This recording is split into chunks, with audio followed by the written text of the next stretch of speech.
CPM-ന്റെ ഇപ്രാവശ്യത്തെ ഈ ഒരു രാഷ്ട്രീയം വീണ്ടും ഭരണ തുടർച്ചയ്ക്ക് സാധ്യതയുണ്ടോ? തീർച്ചയായിട്ടും. കാരണം കേരളത്തിൻ്റെ ചരിത്രത്തിൽ ഇത്രമാത്രം ഒരു ശക്തനായ നേതാവ് തീരുമാനങ്ങൾ എടുത്താൽ നടപ്പിലാക്കുന്നതാണ്. ഇപ്പോൾ ഞാൻ പ്രോജക്റ്റ് കൊണ്ടുവരുന്നതിൽ ഉമ്മൻചാണ്ടിയോടൊപ്പം ഒരു പങ്കാളിത്തം വഹിച്ച ആളാണ്.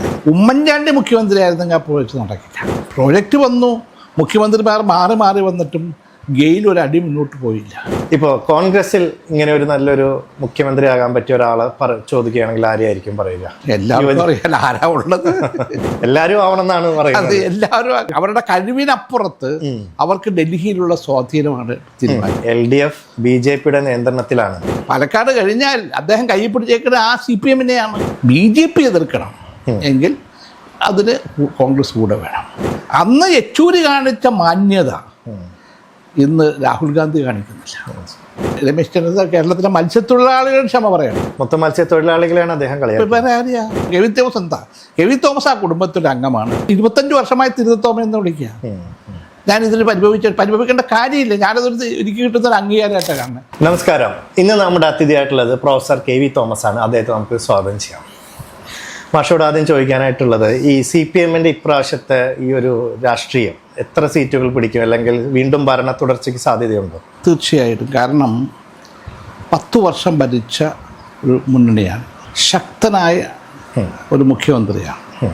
ഇനി അടുത്ത 5 വർഷക്കാലം ഇനിയുള്ള മുന്നോട്ട് പോകുമ്പോൾ എല്ലാവരും ആഗ്രഹിക്കുന്നത് ഈ 10 വർഷക്കാലത്തെ ഭരണത്തിൻ്റെ ചിത്രമാണ്. കേരളത്തിൻ്റെ ചരിത്രത്തിൽ ഇത്രമാത്രം ഒരു ശക്തനായ നേതാവ് തീരുമാനങ്ങൾ എടുത്താൽ നടപ്പിലാക്കുന്നതാണ്. വിഴിഞ്ഞം പ്രോജക്റ്റ് കൊണ്ടുവരുന്നതിൽ ഉമ്മൻചാണ്ടിയോടൊപ്പം ഒരു പങ്കാളിത്തം വഹിച്ച ആളാണ്. ആ പ്രോജക്റ്റ് ഉമ്മൻചാണ്ടിയാണ് കൊണ്ടുവന്നതെങ്കിലും ഉമ്മൻചാണ്ടി മുഖ്യമന്ത്രിയായിരുന്നെങ്കിൽ ആ പ്രോജക്റ്റ് നടക്കില്ലായിരുന്നു. അത്ര സമരങ്ങളുടെ വേലിയേറ്റായിരുന്നു. അന്ന് ഞാനാകെ CM-നോട് പിണറായി വിജയൻ പറഞ്ഞത് ഒരു കാരണവശാലും വെടിവെപ്പ് ഉണ്ടാകും, അവിടെ സമ്മർദ്ദങ്ങളുണ്ടാകും, പ്രശ്നങ്ങളുണ്ടാകും. പക്ഷെ നമുക്കത് സാവധാനത്തിൽ സെറ്റിൽ ചെയ്ത് പോകണം. അത് സെറ്റിൽ ചെയ്തെന്ന് മാത്രമല്ല, നമ്മൾ ഉദ്ദേശിക്കുന്നതിനേക്കാൾ വേഗത്തിൽ ആ പ്രോജക്റ്റിൻ്റെ 2ാം 3ാം ഘട്ടത്തിലേക്ക് പോയിരിക്കും. അതുപോലെ ഞാനിന്ന് ഓർക്കുന്നത്, ഞാൻ കേന്ദ്രമന്ത്രിയായിരിക്കുമ്പോഴാണ് ഇവിടെ നിന്ന് VS അച്യുതാനന്ദ നേതൃത്വത്തിൽ എല്ലാ രാഷ്ട്രീയ പാർട്ടികളുടെ പ്രതിനിധികൾ ഡൽഹി വരുന്നത്. എന്തായിരുന്നു ആവശ്യം? കേരളത്തിലെ ദേശീയപാതയ്ക്ക് 30 മീറ്റർ വീതി മതി. അതെ, സാധാരണ ചിരിക്കാത്ത ഒരാളാണ് നമ്മുടെ പ്രധാനമന്ത്രി മൻമോഹൻ സിംഗ്. അത് എഴുന്നേറ്റ് നിന്ന് ചിരിച്ചു. ആദ്യമായിട്ടായിരിക്കും ഇങ്ങനെ ഒരു ആവശ്യം. അതെ, അത് ചിരിച്ചു. ഇപ്പോൾ എവിടെ നിൽക്കുന്നത്? ഞാനിപ്പോൾ കഴിഞ്ഞ 4-5 മാസമായി കേരളം മുഴുവൻ പല തവണ യാത്ര ചെയ്ത ആളാണ്. അതിമനോഹരമായ ദേശീയപാതയാണ് വരുന്നത്. 26 ഡിസംബറോടുകൂടി കേരളം മാറും. കേന്ദ്രത്തിൻ്റെ ഒരു പങ്കാളിത്തം അതിനകത്തുണ്ട്. സ്വാഭാവികം. പക്ഷെ ആ പങ്കാളിത്തം ഉണ്ടായെങ്കിലും അത് ഒരു വിൽപ്പവർ വേണ്ടേ, നടത്തിയെടുക്കാനുള്ള ഒരു വിൽപ്പവർ. അതിന് ഒരു ഉദാഹരണം, ഇപ്പം ഞാൻ എന്തുകൊണ്ട് പിണറായി വിജയനുമായിട്ട് സഹകരിച്ച് ഇടത് മുന്നണിയോടൊപ്പം നിന്ന്, ഞാൻ കോൺഗ്രസിൽ നിന്ന് വന്ന ഒരാളാണ്. ഞാൻ പക്ഷേ CPM-ൽ ചേർന്നിട്ടില്ല. ഞാൻ എനിക്ക് ഒരു സ്വാതന്ത്ര്യം തന്നിട്ടുണ്ട്. അപ്പോൾ അത് എന്തുകൊണ്ടത് കഴിഞ്ഞു? ഞാൻ കേന്ദ്രമന്ത്രിസഭയിലുള്ള സന്ദർഭത്തിലാണ് ഗെയിൽ പ്രോജക്റ്റ് വരുന്നത്. അന്ന് മന്ത്രിസഭയിൽ വരുന്ന പേപ്പറിൽ ഗുജറാത്തിൽ മാത്രമേ ഗെയിലുണ്ടായിരുന്നു. ഇപ്പോൾ ഞങ്ങൾ വയലാർജിയും KNയൊക്കെ നിങ്ങളെ ആലോചിച്ച് വരും, നമുക്കൊരെണ്ണം വേണ്ടേ? ഇതൊരു പ്രധാനപ്പെട്ട ഡെവലപ്മെൻറ്റ് പ്രോജക്റ്റാണ്. കേരളം, കർണാടക, തമിഴ്നാട്, ഈ 3 സ്റ്റേറ്റുകൾക്ക് ഇത് ഗുണകരമായി തീരും. അങ്ങനെയാണ് പ്രോജക്റ്റ് വരുന്നത്. പ്രോജക്റ്റ് വന്നു, മുഖ്യമന്ത്രിമാർ മാറി മാറി വന്നിട്ടും ഗെയിൽ ഒരു അടി മുന്നോട്ട് പോയില്ല. ഞാൻ ഉമ്മൻചാണ്ടി ചോദിച്ചു, ഉമ്മൻചാണ്ടി ഇങ്ങനെ പോയാൽ മതിയോ? ഞാൻ എന്താ ചെയ്യുക? മലപ്പുറത്ത് ഭയങ്കര എതിർപ്പാണ്. ഇവിടെ തന്നെ വരാപ്പുഴ അതിരൂപതയുടെ നേതൃത്വത്തിലാണ് വൈപ്പിലിൻ്റെ സമരം നടന്നത്. ഈ സന്ദർഭത്തിലാണ് പ്രധാനമന്ത്രി മൻമോഹൻ സിംഗ് ഡൽഹിയിൽ ആദ്യമായി വന്ന കേരള മുഖ്യമന്ത്രി പിണറായി വിജയനോട് ചോദിക്കുകയാണ്, ഇത് വൈൻഡപ്പ് ചെയ്യട്ടെ, ക്ലോസ് ചെയ്യട്ടെ? വേണ്ട, ശക്തമായി മുന്നോട്ട് പോയില്ലേ? അദ്ദേഹത്തിൻ്റെ ലീഡർഷിപ്പ് ക്വാളിറ്റിയാണ്. വലിയ ലീഡർഷിപ്പില്ല. അതുപോലെ ഇപ്പോൾ കൊച്ചി, നമുക്ക് കൊച്ചി മെട്രോ തുടങ്ങി വെച്ചത് ഉമ്മൻചാണ്ടിയാണ്. പക്ഷെ അത് ആലുവായിൽ നിന്നും പാലാരിവട്ടം വരെ എത്തിയുള്ളൂ. അതിനുശേഷം എന്താണ് അലൈൻമെൻറ്റ്? MG റോഡിൻ്റെ കൂടെ അടുത്തുകൂടെ പോകണമോ, മേനക വഴി പോകണോ എന്നുള്ളത് എത്രയോ ദിവസങ്ങൾ അതിനുശേഷം വന്ന മുഖ്യമന്ത്രിമാർ ചർച്ച ചെയ്തു. VS ഉൾപ്പെടെ ആ ചർച്ചയിൽ MP എന്ന നിലയിൽ ഞാൻ പങ്കെടുത്തതാണ്. പക്ഷെ പിണറായി വിജയൻ വന്നു കഴിഞ്ഞപ്പോൾ തീരുമാനം വന്നു. MG റോഡിലൂടെ റെയിൽവേ ലൈൻ പോയി, അത് തൃപ്പൂണിത്തുറ എത്തി. മാത്രമല്ല അടുത്ത ഘട്ടം തൃക്കാക്കരയിലേക്ക് പോവുക. അത് 3 in 1. അതൊരു വലിയ കാര്യമാണ്. ഇന്ത്യക്കും ലോകത്തിനും മാതൃകയാണ്. Water metro, road metro, rail metro. Water metro ഒരു അത്ഭുതമായ വിജയമായിരുന്നു. നിശ്ചയദാർഢ്യമുള്ള ഒരു മുഖ്യമന്ത്രി. ഇപ്പോൾ ഞാൻ ചോദിക്കണം, അങ്ങ് കോൺഗ്രസിൽ വളരെയധികം കാലം ഉണ്ടായിരുന്ന ഒരു വ്യക്തിയാണ്. അതെ, ഇപ്പോൾ കോൺഗ്രസിൽ ഇങ്ങനെ ഒരു നല്ലൊരു മുഖ്യമന്ത്രി ആകാൻ പറ്റിയ ഒരാളെ ചോദിക്കുകയാണെങ്കിൽ ആരെയായിരിക്കും പറയുക? എല്ലാവരും അറിയാൻ ആരാ ഉള്ളത്? എല്ലാവരും ആവണമെന്നാണ് പറയുന്നത്. എല്ലാവരും അവരുടെ കഴിവിനപ്പുറത്ത് അവർക്ക് ഡൽഹിയിലുള്ള സ്വാധീനമാണ് തീരുമാനിക്കുന്നത്. കഴിവുള്ള ആളുകളൊക്കെ ഇതിനകത്തുണ്ട്, പക്ഷെ അവരാകുമോ? ഇല്ലല്ലോ. അവിടെ ഡൽഹിയിൽ സ്വാധീനമുള്ള ഒരാളുണ്ട്. അദ്ദേഹം ഇപ്പോൾ മത്സരിക്കുന്നില്ലെങ്കിലും ഭൂരിപക്ഷം കിട്ടിയാൽ അദ്ദേഹമായിരിക്കും വരിക. കെ.സി. വേണുഗോപാൽ. അത് എല്ലാവർക്കും അറിയാവുന്ന പേരല്ലേ. അദ്ദേഹം മത്സരരംഗത്തില്ല എന്നാണല്ലോ, എംപിമാരെ മത്സരിപ്പിക്കുന്നില്ല എന്നല്ല പറയുന്നത്. അതൊക്കെ വളരെ ബുദ്ധിപൂർവ്വം അദ്ദേഹം കൈകാര്യം ചെയ്യുന്നത്. അദ്ദേഹത്തിൻ്റെ ആ ബുദ്ധി കൊണ്ടാണല്ലോ ഇന്ന് രാഹുൽ ഗാന്ധിയുടെ ഇടതും വലുതും അദ്ദേഹം മാത്രമേ ഉള്ളൂ. വലുതും മുമ്പിലും പുറകിലും അദ്ദേഹമേ ഉള്ളൂ, വേറെ ആരും ഇല്ല. ബാക്കിയുള്ളവരൊക്കെ പോയി കിട്ടിയല്ലോ. അത് അദ്ദേഹത്തിൻ്റെ വലിയൊരു കഴിവാണല്ലോ. അതെ, പാർട്ടി ഇല്ലാതായി. ഓരോ സ്റ്റേറ്റിലും പാർട്ടി ഇല്ലാതായി തീർന്നു. ഇപ്പം ഇവിടെയും UDF വീണ്ടും അധികാരത്തിൽ വരാത്തൊരു രാഷ്ട്രീയ സാഹചര്യം വരുമ്പോൾ കോൺഗ്രസ് ഇല്ലാതാകും. കോൺഗ്രസ് ഇല്ലാതാകും.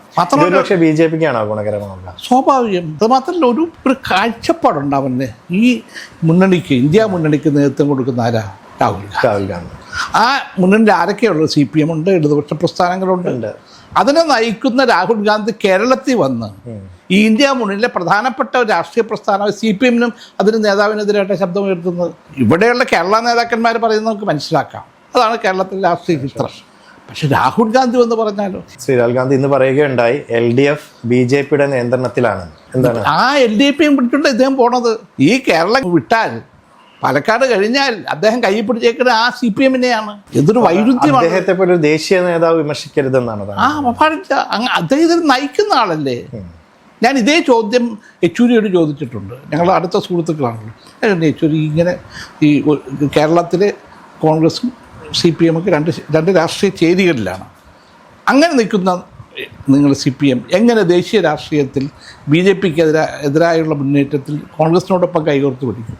അദ്ദേഹം പറഞ്ഞത് BJP എതിർക്കണം എങ്കിൽ അതിന് കോൺഗ്രസ് കൂടെ വേണം. അപ്പോൾ ചില വിട്ടുവീഴ്ചകൾ ചെയ്യേണ്ടി വരും. അന്ന് യെച്ചൂരി കാണിച്ച മാന്യത ഇന്ന് രാഹുൽ ഗാന്ധി കാണിക്കുന്നില്ല. അപ്പം അങ്ങനെ ഒരു രാഷ്ട്രീയ കാഴ്ചപ്പാടുണ്ടെങ്കിലേ മുന്നോട്ട് പോകാൻ കഴിയത്തുള്ളൂ. ഈ മുന്നണി ഉണ്ടാക്കിയതിന്, ഇന്ത്യ മുന്നണി ഉണ്ടാക്കിയതിന് ശേഷം ഒരു രണ്ടി മുന്നോട്ട് പോകാൻ പറ്റിയിട്ടുണ്ടോ? ഇല്ല. തകർച്ചയാണ്. കോൺഗ്രസ് തകരുന്നു, മുന്നണി തകരുന്നു. എനിക്ക് താങ്കൾക്ക് വ്യക്തിപരമായിട്ടും ഞാൻ പണ്ട് കേട്ടിട്ടുണ്ട്, താങ്കൾ തന്നെ പല പ്രാവശ്യം പല മാധ്യമങ്ങളിലൂടെ പറഞ്ഞിട്ടുണ്ട്, അദ്ദേഹത്തെയും സോണിയാഗാന്ധിയും കാണാൻ ശ്രമിച്ചപ്പോൾ പോലും ആ ഒരു മീറ്റിംഗ് പോലും താങ്കൾക്ക് കിട്ടിയിട്ടില്ല എന്നുള്ളൊരു. എനിക്ക് സോണിയാഗാന്ധിയോട് യാതൊരു പരിഭവവും ഇല്ല, പരാതിയില്ല. മറിച്ച് രാഹുൽ ഗാന്ധി അങ്ങ് കാണാൻ ശ്രമിച്ചിരുന്നു? പ്രാവശ്യം ശ്രമിച്ചിരിക്കുന്നു. എൻ്റെ പ്രശ്നമല്ലോ ഇത്, തന്നെയല്ലേ എല്ലാവർക്കും പറയാനുള്ളത്. ഞാനൊരു ഉദാഹരണം കൂടി പറഞ്ഞിട്ടുണ്ട്. ഉമ്മൻചാണ്ടി മുഖ്യമന്ത്രി, ഞാൻ കേന്ദ്ര മന്ത്രിസഭയിൽ അംഗമുള്ള സമയം ഞങ്ങൾ രാഹുൽ ഗാന്ധിയെ കാണാൻ ചെന്നു. എന്താ ഉണ്ടായ സംഭവം? അദ്ദേഹം കസേരയിൽ ഇരുന്നുകൊണ്ട് അദ്ദേഹത്തിന് നായ്ക്കുട്ടികൾക്ക് ബിസ്ക്കറ്റ് കൊടുക്കുക. എനിക്കത് ഇഷ്ടപ്പെട്ടില്ല. കാരണം എനിക്കത് പറയാനുള്ള അധികാരമുണ്ട് ആ കുടുംബമായിട്ട്. ഞാൻ പറഞ്ഞു രാഹുൽ ഞാൻ പോയതിന് ശേഷം നമ്മൾ രാഹുൽ ശരിയല്ല. ഇന്ത്യയിലെ ഏറ്റവും സീനിയർ മോസ്റ്റ് കോൺഗ്രസ് നേതാക്കന്മാരൊരാളാണ്. നിങ്ങൾ അപ്പോയിൻമെൻറ്റ് കൊടുക്കണം. അതെ, കൊടുത്ത സ്ഥിതിക്ക് നിങ്ങളത് കേൾക്കണം. അദ്ദേഹം കേട്ടില്ല എന്ന് പറഞ്ഞതാണ്. അങ്ങനത്തെ എത്രയോ അനുഭവങ്ങൾ എത്രയോ നേതാക്കന്മാർക്കുണ്ടായിരിക്കും. ഇപ്പം ഞാനെടുത്ത് ചുമ്മാ പറയുന്നൊരു കാര്യമില്ല. എത്രയോ മറ്റു നേതാക്കന്മാർ തുറന്ന് പറഞ്ഞിട്ടുണ്ട്. പറയാൻ അധികാരമുണ്ടല്ലോ. ആ കുടുംബവുമായി അത്രമാത്രം ബന്ധം. അതുകൊണ്ടാണ് ഞാൻ ഒരിക്കൽ പറഞ്ഞു, രാഹുൽ ഗാന്ധി പാർലമെൻറ്റിലെ കാര്യങ്ങൾ നോക്കും, പ്രിയങ്ക പാർട്ടി നോക്കട്ടെ. അതിനുള്ള കഴിവ് പ്രിയങ്കയ്ക്കുണ്ട് എന്നും വിശ്വസിക്കുന്നു. പക്ഷേ ഇദ്ദേഹം ഇത് ആരെക്കൊണ്ടും ചെയ്യുകയില്ല, അദ്ദേഹം ചെയ്യിക്കത്തുമില്ല. അല്ല, താങ്കളോടൊരു ദേഷ്യം പോലെയാണല്ലോ, പിന്നീട് ഒരു വൈരാഗ്യം പോലെ തോന്നി. എന്നോട് മാത്രമല്ല, അദ്ദേഹത്തിന് അത് എനിക്ക് കർണാടകയുടെ ചാർജ് ഉണ്ടായിരുന്ന ദിഗ്വിജയ് സിംഗിനോടൊപ്പം കർണാടക ചാർജ് ഉണ്ടായിരുന്ന ആളാണ്. അത് ഞാൻ ചില സന്ദർഭത്തിൽ ഇന്ന ആളുകളുടെ നമുക്കൊന്ന് ശ്രദ്ധിക്കണം, അവരോട് സംസാരിക്കണം, അല്ലെങ്കിൽ പ്രശ്നം എന്താ പ്രശ്നം, അവർ പോകുമായിരിക്കും, രണ്ടും പോവും. പക്വതയുള്ള രാഷ്ട്രീയ നേതൃത്വം ഇല്ല. അതാണല്ലോ ഇപ്പോൾ കേരളത്തിൽ വന്നിട്ട് അദ്ദേഹത്തിൻ്റെ പ്രസംഗം. പക്വതയുള്ള ദേശീയ നേതാവ് ഇങ്ങനെ പ്രസംഗിക്കാൻ പറ്റൂ? കാരണം ഈ മുന്നണിയിലെ കരുത്തനായ ഒരു രാഷ്ട്രീയ നേതാവ്, ഈ മുന്നണിയുടെ പ്രധാനപ്പെട്ട ഒരു രാഷ്ട്രീയ പാർട്ടി CPM, അതിൻ്റെ നേതാവിനെയാണ് കേരളത്തിൽ വന്ന് ക്രിറ്റിസൈസ് ചെയ്യുന്നത്. എന്നാൽ പിന്നെ ഈ മുന്നണി എന്തിനാ ഈ CPM-നെ ഉൾപ്പെടെ കൊണ്ടുപോകുന്നത്? അതാണോ നമ്മൾ കാണേണ്ട ഒരു കാര്യം. നമ്മളിപ്പോൾ പലപ്പോഴും നോക്കുമ്പോൾ പാർട്ടി ഒരു കോൺഗ്രസിൽ നിന്ന് കമ്മ്യൂണിസ്റ്റിലോട്ടും BJPയിലോട്ടും കുറേ ആൾക്കാർ അങ്ങോട്ടും ഇങ്ങോട്ടും മാറുന്നുണ്ട്. ഇപ്പോഴും നമ്മളത് കണ്ടുകൊണ്ടിരിക്കുക. G. സുധാകരൻ കോൺഗ്രസിലോട്ട് പോയി, അതുപോലെ തന്നെ തിരിച്ചു. പക്ഷെ ശ്രീ KV തോമസിനെ ഒരു വ്യക്തിപരമായിട്ട് അവർ ഇപ്പോഴും ടാർഗറ്റ് ചെയ്യുന്നുണ്ടോ? ഞാനത് പറയാൻ കാരണം, ഇപ്പോൾ കഴിഞ്ഞ ദിവസം ശ്രീ രമേശ് ചെന്നിത്തല ഒരു മീൻകടയിൽ വന്നിട്ട് ഒരു പരിഹാസ രൂപേണ അത് പറയുകയുണ്ടായി. അങ്ങ് അത് ഫേസ്ബുക്കിൽ കുറിക്കുകയും ചെയ്തു. അപ്പൊ എന്തുകൊണ്ടാണ് അങ്ങനെ താങ്കൾ ടാർഗറ്റ് ചെയ്യുന്നത്? അത് ആത്മാർത്ഥതയില്ലായ്മ. ഞാൻ കോൺഗ്രസ് വിട്ട് പോയിട്ടില്ലല്ലോ. ഏതെങ്കിലും സന്ദർഭത്തിൽ ഞാൻ കോൺഗ്രസ് വിട്ട് പോയിട്ടുണ്ടോ? ഇല്ലല്ലോ. ഞാൻ സംസ്ഥാന ഗവൺമെൻറ്റിന് വേണ്ടി എൻ്റെ ഡൽഹിയിലുള്ള ബന്ധങ്ങൾ പ്രയോജനപ്പെടുത്തുന്നു. അപ്പോൾ ഞാൻ CPM ചേർന്നില്ല, ഞാൻ BJP ചേർന്നില്ല. എൻ്റെ സ്വാധീനങ്ങളും എൻ്റെ ബന്ധങ്ങളും പ്രയോജനപ്പെടുത്തി. ഇവിടെ എന്താ ഉണ്ടായത്? ഇന്നലെ ഉണ്ടായ സംഭവം ഞങ്ങളുടെ അദ്ദേഹം എറണാകുളം പ്രചരണത്തിന് വന്നു. ഒരു മീൻകടയിൽ പോയിട്ട് മീൻ പൊക്കിയിട്ട് തിരുതയുണ്ടോ എന്ന് ചോദിച്ചു. ഞാൻ ചോദിക്കട്ടെ, ഇത് ആരെയാ കളിയാക്കിയത്? എന്നെയല്ല.